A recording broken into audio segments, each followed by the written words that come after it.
خدایا، اس کے بعد اس بچے نے میرے گلے میں باہیں ڈال دیں، میرا منہ چومنے لگا اور چڑیا کی طرح چہچہا اٹھا، ابا ابا، مجھے پتا تھا تم مجھے ڈھونڈ نکالو گے، میں اتنے دنوں سے انتظار کر رہا ہوں کہ تم مجھے ڈھونڈ نکالو۔ وہ مجھ سے لپٹ گیا اور ہوا میں لرزتے گھاس کے ڈنٹھل کی طرح کانپنے لگا۔ میری آنکھوں کے سامنے دھند چھا گئی، میں کانپ رہا تھا، میرے ہاتھ بھی کانپ رہے تھے۔ نہ جانے اس وقت میں لوری کس طرح چلا پایا۔ پھر ایک گڑھے میں گاڑی روک کر میں نے انجن بند کر دیا۔ مجھے ڈر تھا کہ کوئی حادثہ نہ کر بیٹھوں۔ 5 منٹ تک ہم اسی طرح بیٹھے رہے اور میرا بیٹا چپ چاپ مجھ سے چمٹا اور لرزتا رہا۔ میں نے اسے اپنے دائیں بازو میں سمیٹ لیا، نرمی سے پیار کیا اور بائیں ہاتھ سے لوری چلاتے ہوئے اپنے کاٹیج آ گیا، جہاں میں اپنے دوست اور اس کی بیوی کے ساتھ رہتا تھا۔ لوری پھاٹک پر چھوڑی، اپنے نئے بیٹے کو گود میں اٹھایا اور گھر کے اندر گیا۔ اپنی منی منی باہیں میری گردن میں ڈال کر وہ سختی سے مجھ سے لپٹا رہا، اپنے گال میرے کھردرے چہرے سے لگا دیے اور اس طرح میں اسے گھر کے اندر لے گیا۔ میرا دوست اور اس کی بیوی گھر میں موجود تھے۔ میں نے اندر آ کر انہیں زور سے آنکھ ماری اور شگفتگی سے کہا، میں نے اپنے وانیا کو آخر کار کھوج نکال ہی لیا۔ وہ دونوں خود بے اولاد تھے اور بچے کے لیے ترس گئے تھے۔ فوراً اصل بات سمجھ گئے اور بچے کے لاڈ پیار میں جٹ گئے، لیکن میں اسے 1 منٹ کے لیے بھی نہ چھوڑ سکتا تھا۔ میں نے صابن سے اس کے ہاتھ دھلائے اور میز کے پاس بٹھا دیا۔ دوست کی بیوی نے اسے شوربا پلایا اور جب اس نے دیکھا کہ بچہ کس بے صبری سے بڑے بڑے گھونٹ نگل رہا ہے تو وہ پھوٹ پھوٹ کر رونے لگی۔ چولہے کے پاس کھڑے ہو کر اس نے اپنے آنسو ایپرن میں چھپانے کی کوشش کی۔ میرا وانیا اس کو روتے دیکھ کر فوراً بھاگ کے اس کے پاس گیا اور اس کی اسکرٹ مننے مننے ہاتھوں سے پکڑ کر پوچھنے لگا، خالہ تم کیوں روتی ہو؟ میں ابا کو کیفے کے پاس مل گیا تھا، اب تو تم سب کو خوش ہونا چاہیے اور تم رو رہی ہو۔ اس پر وہ غریب اور زیادہ رونے لگی۔ کھانے کے بعد میں نے نائی کے پاس لے جا کر اس کے بال کٹوائے اور گھر لا کر اسے ٹب میں نہلایا اور صاف چادر میں لپیٹ دیا۔ میرے گلے میں باہیں ڈال کر وہ میری گود میں فوراً سو گیا۔ میں نے اسے آہستہ سے پلنگ پر لٹایا اور کام پر چلا گیا۔ اناج اتروایا اور لوری موٹر خانے میں رکھنے کے بعد بازار آ گیا۔ سرج کی ایک پتلون، ایک منی سی قمیص، ایک جوڑی چپل اور تنکوں کی ٹوپی خریدی۔ گھر پہنچ کر پتا چلا کہ سب چیزیں نہ اس کے سائز کی ہیں اور نہ اچھی قسم کی ہیں۔ میرے دوست کی بیوی نے ڈانٹا، دیوانے ہوئے ہو، اس گرمی میں مننے کو سرج کی پتلون پہنا ہوگے، اور فوراً اس نے اپنی سلائی کی مشین نکال کر میز پر رکھی اور اپنے صندوق میں سے کپڑوں کے ٹکڑے نکال گھنٹے بھر کے اندر اندر میرے وانیا کے لیے سوتی قمیض اور پتلون تیار کر دی۔ رات کو میں نے اسے اپنے ساتھ سلایا اور بہت عرصے بعد چین کی نیند آئی۔ گو رات کو میں 4 مرتبہ اٹھ بیٹھا۔ منا میری بغل میں اس طرح پڑا سو رہا تھا جیسے چڑیا اپنے گھونسلے میں سوتی ہو۔ میں تم کو بتا نہیں سکتا کہ میں اس وقت کتنا خوش تھا۔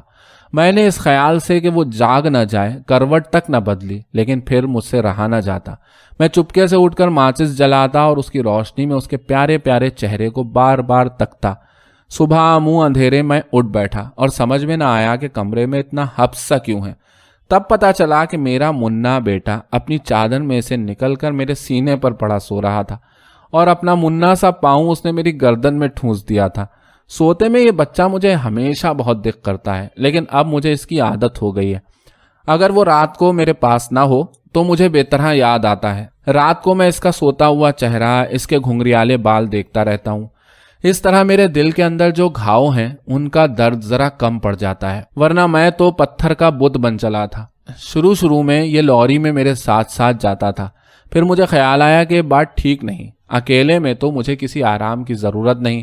دن بھر میں روٹی کا ایک ٹکڑا، پیاز کی ایک گنٹھی اور چٹکی بھر نمک سپاہی آدمی کے لیے کافی ہے، لیکن یہ ساتھ ہو تو اس کے لیے دودھ بھی درکار ہے، ایک انڈا بھی ابالو اور اسے گرم گرم کھانا چاہیے، اور مجھے اپنا کام بھی کرنا ہے۔ سو میں نے ہمت کر کے اسے اپنے دوست کی بیوی کے پاس چھوڑ دیا۔ پہلے تو دن بھر رویا کرتا اور رات کو اناج تولنے کی جگہ بھاگ آتا، وہاں رات گئے تک میری راہ دیکھا کرتا۔